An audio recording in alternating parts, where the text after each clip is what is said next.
I want to transition now into talking a little bit more and going deeper into efficiency, cost, and capacity planning for our discussion. Now, we've framed the landscape and the forces shaping outsourcing decisions, and let's talk more about like turning this into kind of more practical realities. So let's dig into what's changing on the operational front.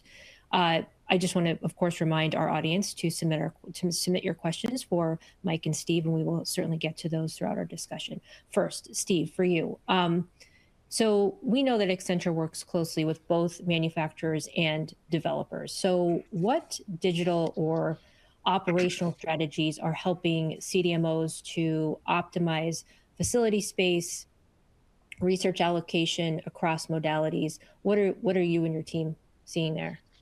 Yeah, so the things that have been most impactful today have been the use of digital twins and control towers. We'll get into that, I think, more in a little bit later in this call, but um, even more upcoming and that to be proven, but theoretically we expect it to be extremely helpful is the concept of integrated process orchestration.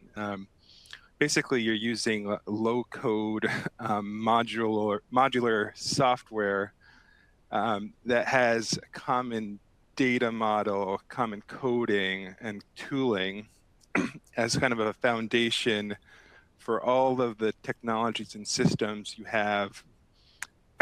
And basically, it's able to automate all your workflows, the data capture, provide like real-time visibility. And that, again, that connects basically it's a glue that stitches everything together. Like think of what makes your workforce and your plant. It's a combination of people, it's machines, it's systems, and when you can stitch that all together, it's going to kind of shift the paradigm. It's going to allow everyone to, decrease their cost, accelerate batch release, accelerate vein to vein.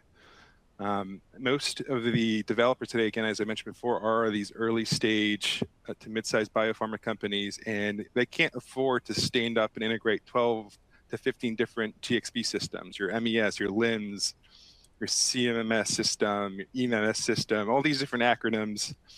So the use of this kind of like foundational platform, again, with like a common data model and tooling, it's going to help them build apps over a foundation. And that's going to mean that they don't have to actually purchase these high-cost license systems. They're going to be able to use out-of-the-box apps and customize them to their own needs, and it's all going to be built on the same basically foundation. And usually these platforms are already GXP out of the box.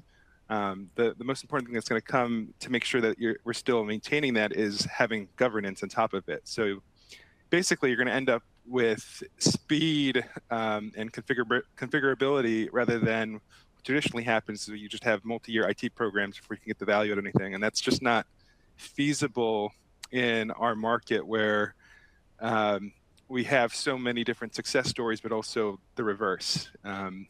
And so doing this early, doing this from the very beginning, it's going to be cost effective, but also scalable over time. And it's actually going to be better than the ways things have happened in the past. Yeah, sure. And really combats that digital fragility that many companies are dealing with now, moving toward that platformization model. Steve, while I have you, can you share an example of where you have seen digital transformation tangibly improve throughput or flexibility, whether even if it's a concrete example or perhaps anecdotal? Yeah, absolutely. So two examples come to my mind immediately, and they're very pertinent to the discussion today. The first is for one developer that leveraged digital to increase manufacturing throughput capacity. And then the second is on accelerating vein to vein. And even that alone can increase throughput flexibility across the value chain. So let's the first example is, I can't say the name really, but it's a commercial cell therapy operation.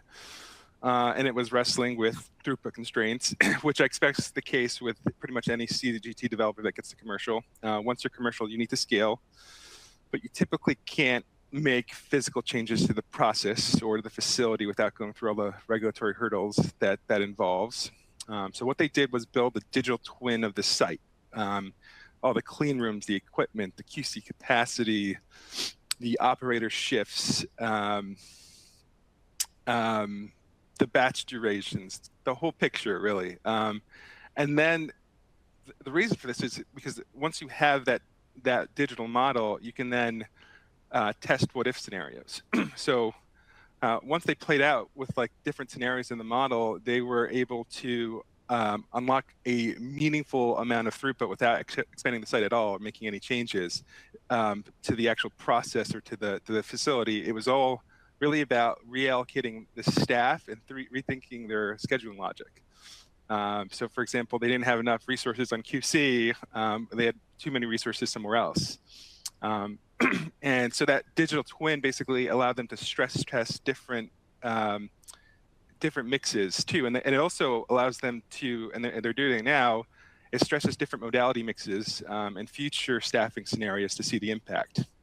And to me, again, the interesting part wasn't the technology itself. It's the confidence that the team gained from doing it. Instead of so much time spent in meetings and everyone guessing and debating, they could just model it and see what happens. And when it comes to cell therapy, the ability to run scenarios is a big step towards flexibility and throughput. The second one, Aaron, comes from work that we did building what we call the vein-to-vein explorer. And that was just designed to give like a full end-to-end view of the patient and batch journey. So this client,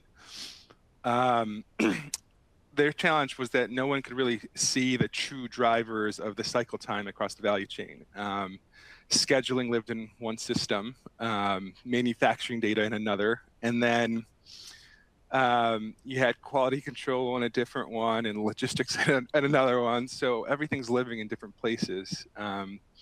And without like a integrated view, they couldn't really tell why they were seeing the delays that they were seeing. And so without like visibility, reducing that vein-to-vein time was almost impossible. So what happened was the client decided to build basically an analytics platform that consolidated all those data sources. It cleaned and harmonized all the detail to the batch level. And it gave teams the ability to zoom in on every step of the journey, from apheresis all the way down to infusion. That was basically the single source of truth that everyone in the business could get around. There was no, again, debating, why is this happening? Where is it happening? Everyone could just see the data.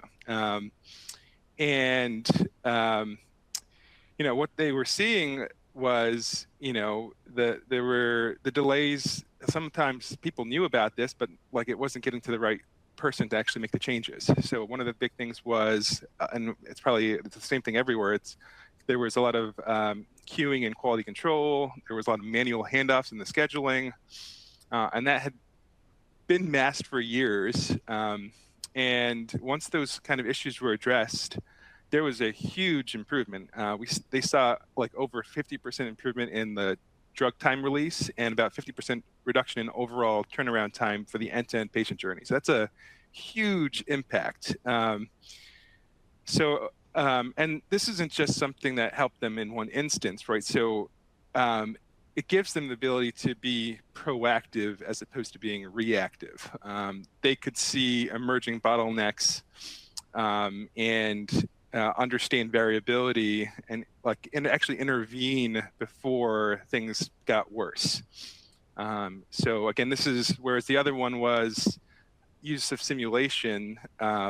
This was a use of analytics and visibility to improve cycle time. And again, it also gave everyone like this level of confidence and control of the process.